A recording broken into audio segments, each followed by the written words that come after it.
I say unto you that every idle word that men shall speak, they shall render an account for it in the day of judgment.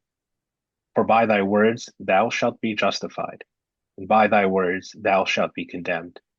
Then some of the scribes and Pharisees answered him, saying, Master, we would see a sign from thee. Who answering said to them, An evil and adulterous generation seeketh a sign, and a sign shall not be given it, but the sign of Jonas the prophet. For as Jonas was in the whale's belly 3 days and 3 nights, so shall the Son of Man be in the heart of the earth 3 days and 3 nights. Welcome to Analog Catholic. My name is Ben. I'm Rob. I don't think we've ever agreed on if we're supposed to introduce ourselves in these Well, that way intros. people know. Oh, yeah, that's right. Because if you Yeah, say my name, then they'll think it's you pretending to be two people. exactly.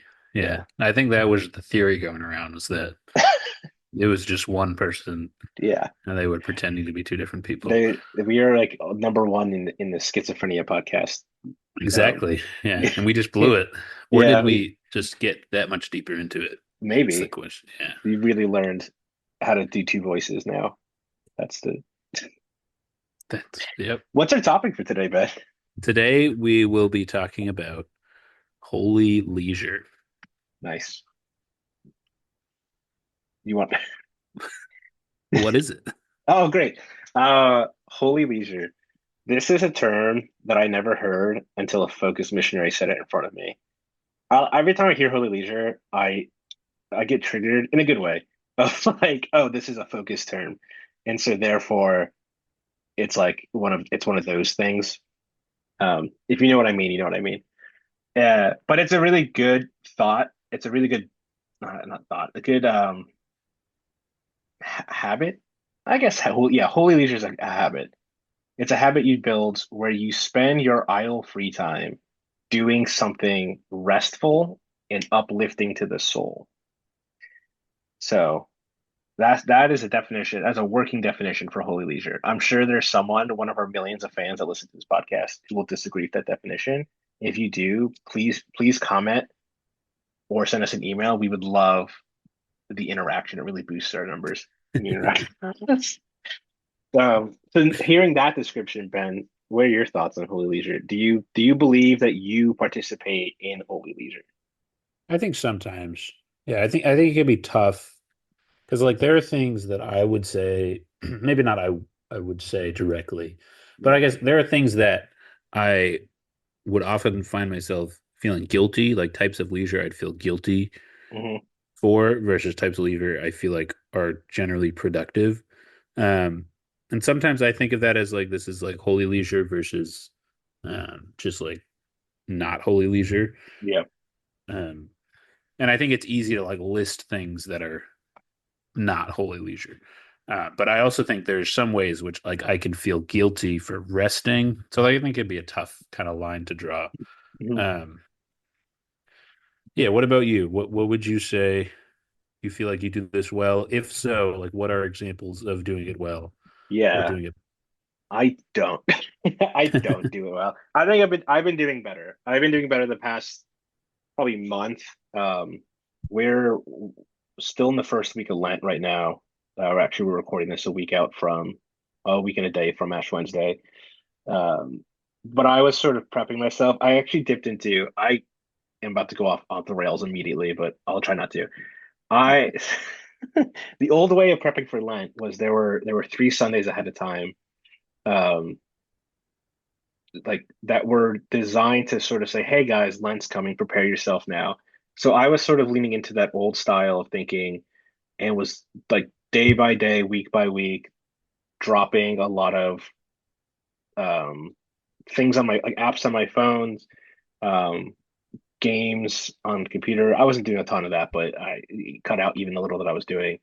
And just like general time wasting, like watching, an episode or two of a show like every day, or just like one episode a day.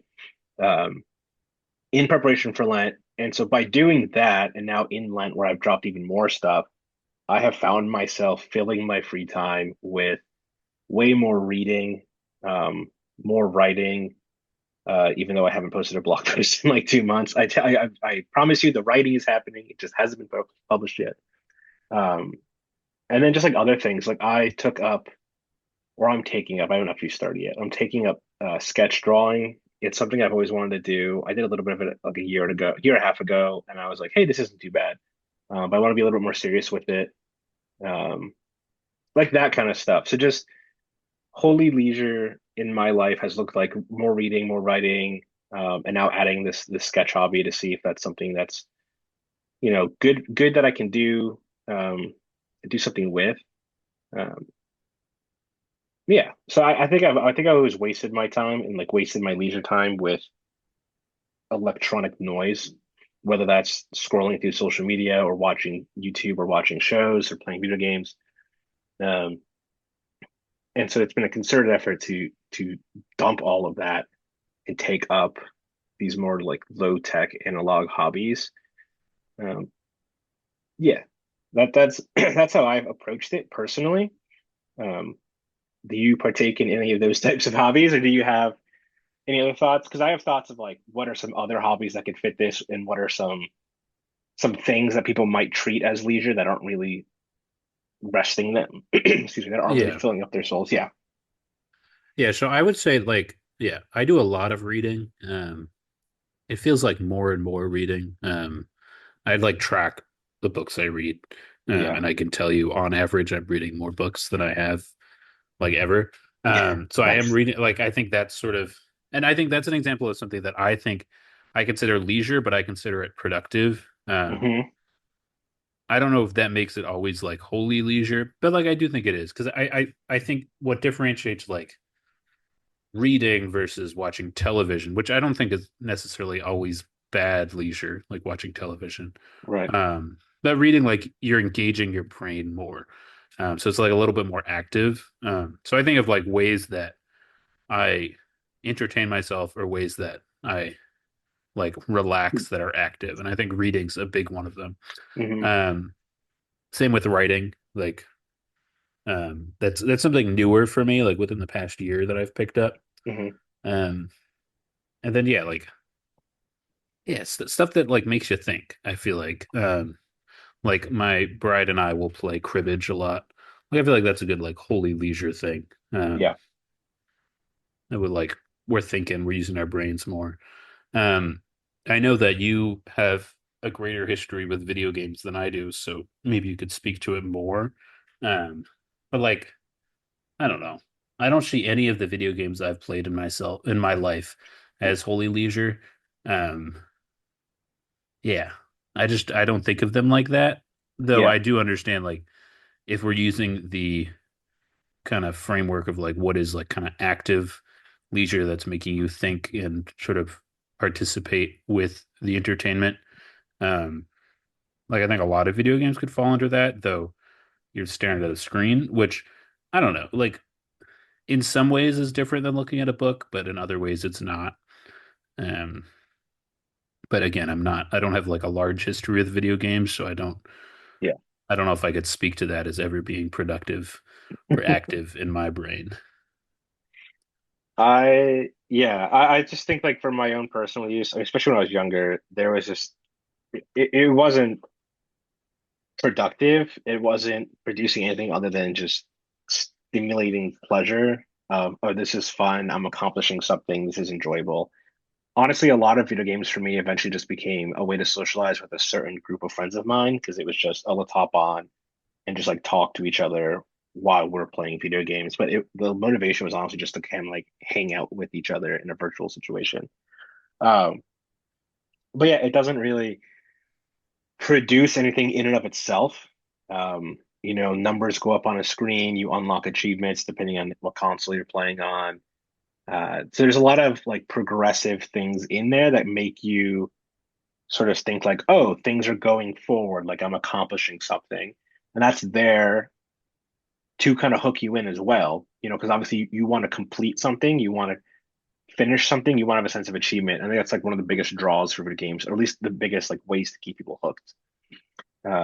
But I don't think I could sit back and say, oh yeah, video games are wholly leisure.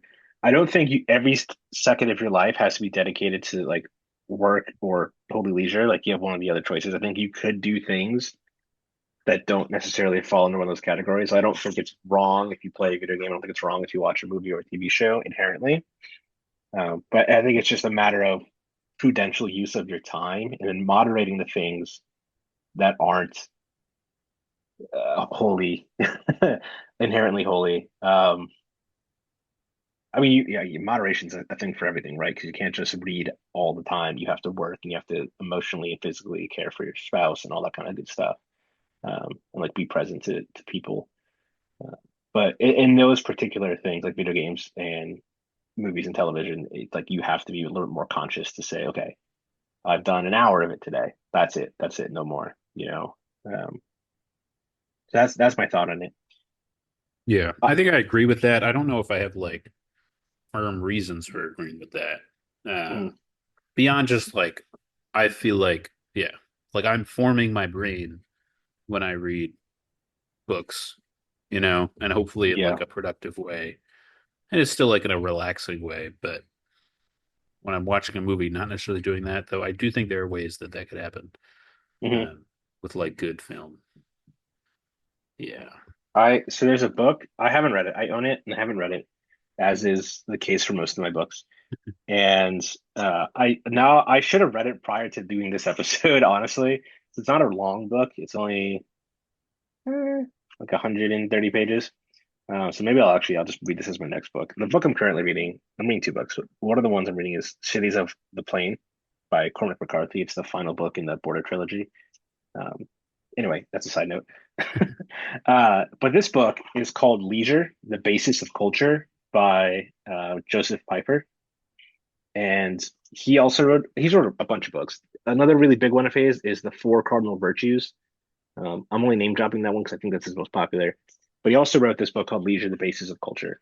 And the central argument is that like we have developed philosophy and a sense of like Western thought and culture because men had time to be leisurely. So like leisure in this sense is not like taking naps or like laying there doing nothing or like staring at a wall. um, but it's like the free time to think, essentially, like the free time to think and like produce and be creative. Um, so I think when we look at the idea of like holy leisure, it's things like that um, can bring to your mind that sense of inner quiet and peace so that you have time to reflect philosophically and even theologically, and be able to like include God in your moments of what you're doing. So this is why I think electronic stimuli like video games and music, or yeah, video games and movies and TV aren't really holy leisure because they're there to consume your entire attention. Like you need to fully participate in it to work with it. And if you're sort of like half in, half out of like watching a movie or watching a TV show, then you're not really gonna walk away satisfied with whatever you're watching, and you're not really gonna be able to fully give into that contemplation that you're like potentially trying to do. So it's sort of like don't do half measures. Like if you're gonna watch a show, like put the phone away, dedicate yourself to watching that episode, and be like, great, that was good, whatever. Or if you want to sit there and like, I have this thought that I want to continue pursuing and think about, like, go for a walk and just think on it. Um, so holy leisure, like reading and writing, um, in the same sense, like you want to read well, your attention has to kind of be there.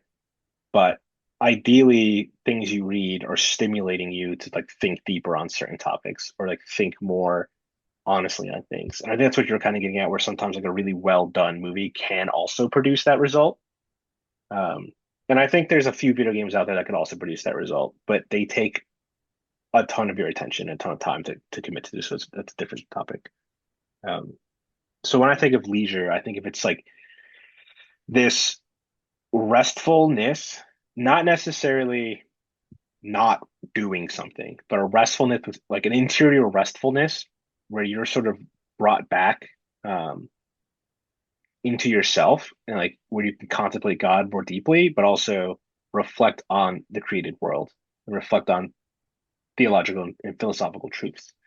And from there, ideally develop and go through things. I think a good example personally is there's a lot of times I've, well, actually, yeah, honestly, here's a really good example. Okay. This is part testimonial. I didn't know what they were called at the time. Now I know they're Aquinas's five proofs. I want to make sure I got the numbers right of which ones they were. Uh, but when I was before I converted to Catholicism, and it was purely, I wasn't even necessarily like an intellectual argument I was having with myself yet. It was just a really general me thinking to myself, is God real? Does God exist? And what got me was having those quiet moments where I could just sit and think about something and just sort of like go down the track of thinking about this thing.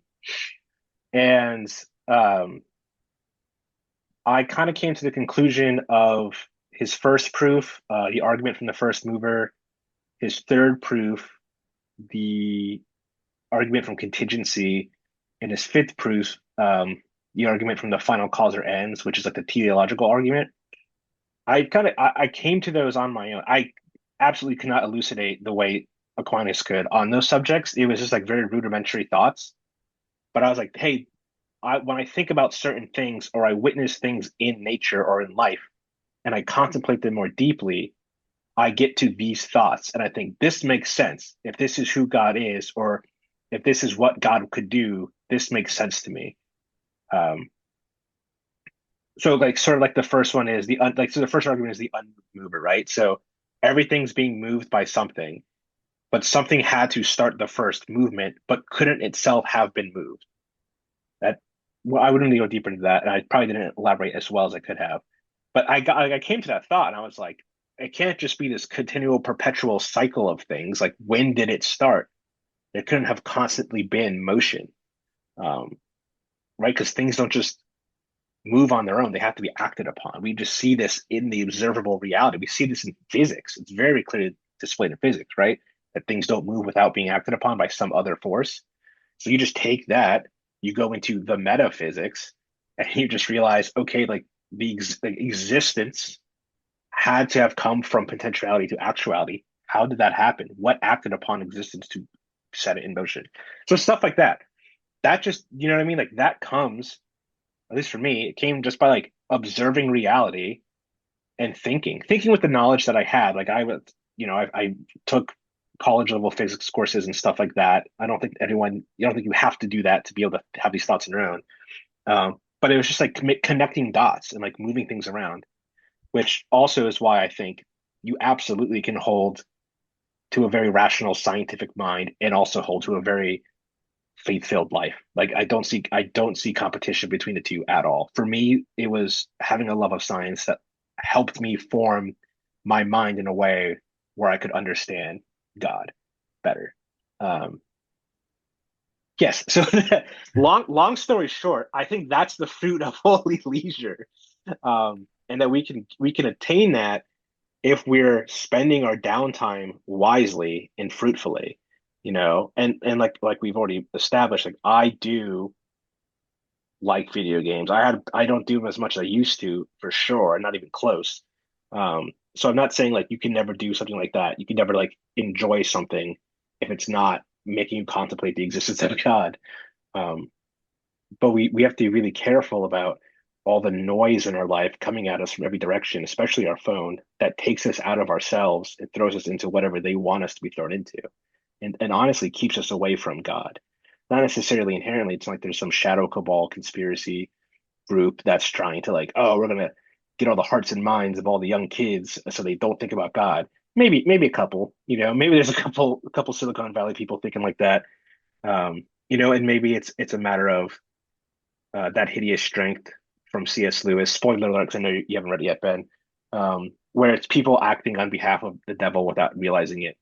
Um, but yeah, that was a very long answer. I hope you listeners appreciated it, Ben. I'm sorry. No, I'm totally there with you. Like I Yeah, think the word noise yeah, is a good word. That's when I come to a lot. mhm, And I think when when I have conversations with people about like things like smartphones and other things like that, yeah, um, yeah, like that's sort of the concept I'm always trying to articulate is like there's like we live in a world where there's always something. Like there's always something like grabbing for your attention. Um, and yeah, like I think it unless you intentionally try to find moments where there's little to no noise, like you're never gonna have that. Um, Hmm. just because we're like the world's not designed that way. And I do think we like a lot of people in the world don't have that. Like they don't have a moment where they don't have a regular opportunity to like be silent, Right. or to like Hmm. not, yeah, like not engage themselves with distractions. Yeah. I think a really big time to give yourself silence is don't listen to anything in the car. Yeah, Like, don't listen to music, don't listen to podcasts. Just you drive silently in the car. Um, I right. do that. I do that uh, at least half of my commute to work, because it's at least 30 minutes. Um, and it's great. I honestly, yeah. And like kind of going back, like for the past few weeks leading up to Lent and now Lent, I've been like slowly screening my life. And I like already noticed results. Like I've already noticed, like, yeah, I can actually hold my attention on a book for way longer. I can actually like enjoy just doing hobbies. Like I actually want to do hobbies, and like when I do them, I'm satisfied with them, even if it's not at that immediate self, you know, gratifying pace that you usually get from like pulling up Twitter and just like literally constantly, like there is no pause. You are constantly being bombarded by things to take your attention and to like stimulate you. Yeah. Um, And yeah. like, yeah, I think like a big piece of that is like when I try very hard to, I'm not like always 100% successful from it, but like separate myself from technology for large portions of my day. Hmm. So I can like, yeah, focus on things like a book or things like that. Um, one of the things, like I think the car example is great. Like Yeah. that's something I found myself doing naturally, like Hmm. the past, probably like 6 or 7 months, like since the summer. Yeah. Um, I'm a big music guy. Robert, that I have quite an extensive CD You collection, you do. It's um, great. and I And cycle cassette collection. and cassette. Yeah. Um, but I'll cycle the CDs through my like for the past like 5, 6 years of my life, like just Hmm. cycle CDs through my car and like listen through them all, and then cycle other ones. Like the CDs in my car were CDs I put in. I know for a fact because it's a significant date, but I put them in on May 31st. And I just like I haven't been listening. Like they've been there for 6 Yeah. months, and I just don't listen to them. Yeah. Um, and so yeah, like finding moments like that, and like even that, it's like, well, like you are doing something, you're driving. Yeah. But like I think that's the point. It's like you're doing something. Like just do one thing, right? Yeah. Like just do something, and then like that, like especially something like driving that's not like as like engaging mentally. Like it allows you to sort of engage your brain to like yeah, ponder other things, and like you can think thoughts, um and not just yeah, like fill it with noise. Yeah, and I mean it's like doing something with your hands to occupy your body so your mind can think. So your mind can do like driving. Like not that I'm saying people should drive kind of like in autopilot, not really pay attention. But if you're driving on a commute that you know very well, there is a little bit of a sense of I can relax. I don't need to like pay attention to the road signs that much. I don't need to pay attention to like a GPS at all because I know where I'm going. So you kind of have those moments of, okay, I just have a mind that's free now to think, you Right. know? And there's a book, I haven't read it. There's another book. Well, actually, I read like half of it and didn't finish it. And that was like years ago, so I really should get around to it. The Power of Silence by Caldwell Sarah. It basically that's his premise is the world's just full of noise and noise keeps us away from God. Because he's like in silence is where God speaks the loudest. And he doesn't like condemn all noise. He's like Gregorian chants and like beautiful sacred music and stuff like that is like also good. Um, but this like the general noise of the world is like designed to pull us so out of ourselves and like prevent us from thinking. And he goes into depth of just like, yeah, you're sitting in your office and it's just noisy, or you're sitting in your house and there's cars driving by and you're just like disrupted by the noise of machinery. Um, that kind of like yesterday morning, like my pregnant wife is trying to sleep and the neighbors like had a backhoe they rented because they were doing stuff. I think I got a wood chipper too. And it's, she's trying to sleep and it's just loud, aggressive noises for the next 5 hours of the day. So she's trying to sleep, she's trying to do work, because she works from home. And that's just disrupting her the entire time. And that's just disrupting her as like general stuff. Imagine if you're trying to like focus on God or like focus on the silence and prayer, and you're just being bombarded by the noise of the world. Um, and so there's just like it goes deeper into that. Oh, there it is. It's on my shelf. Um, so you just get inundated by all sides in this noise that really prevents you from, yeah, just being able to focus on God, or even just like Yeah. think things through in your life. I think part of my issue with trying to get to bed on time, not on time, but like trying to actually fall asleep quickly, is that I would spend so much of my day occupied that I never got to just like think and like process stuff. So when I finally lay down to go to sleep, my brain's still running full speed. That's actually something that has drastically improved over these past few weeks, is I can fall asleep much quicker, because I'm not doing that anymore. I don't need to spend my nighttime processing, like my sleep time processing through things through the day, because I've already done it. I've already had that opportunity. So Yeah. if you're someone with a very active mind when you try to go to sleep, I suggest making some changes throughout your day, and that might help you. Yeah. No, that's a good point. I definitely see that in myself too. Like I can't like watch television right before I go to bed. Like Yeah. it messes me up. Um, yeah, usually like my wife and I will like read a couple of chapters of a book together. Mm. Um, and like that's amazing, right? Like that's Hmm. just such like a wonderful I love it. And then it like slows down my brain. Um, in a way like even slower than like me reading myself because we're reading out loud, so like it slows Yeah. down Yeah. kind of processing speed. Yeah. There's Matt Fradd, famous Catholic podcaster, not as famous as us, but he's up there. Um, he like I guess routinely would take like a month off from the internet, like he wouldn't have access to the Yes. internet for the month, Yes. and he had some political commentator on. I don't know what his name was, but this political commentator does the same thing, and he said like maybe like the first time he did it, or like the second and third time he did it, I don't know what, but like him taking the month off from the internet, this political commentator, like he was an atheist and it made him believe in God. Yeah. Like it converted him to a theist. And it just purely from yeah, like not constantly having these distractions around. He's just Yeah. like has the opportunity to have silence and then he's like, oh well, let me like actually contemplate these things. Like let me listen um like to the heart, right? Like or to these Yeah. things that matter more than just the noise of the world. And I do think that makes a difference. And I think that like the concept of not having access to the internet for a month, um, while it's not something that I've done recently, it's something I've done in my childhood, obviously. Yeah. But like I think there are like a lot of people in our society that are, atheists would do that, and then I think they would like have some type of encounter, and would start to, think about these things a little bit more. Even like an hour. I remember I had a professor in college. He was a very interesting man, but he said that once. He was like, "I bet none of you could like go lock yourself in a room in the dark for an hour and not sleep and have no distractions and just think."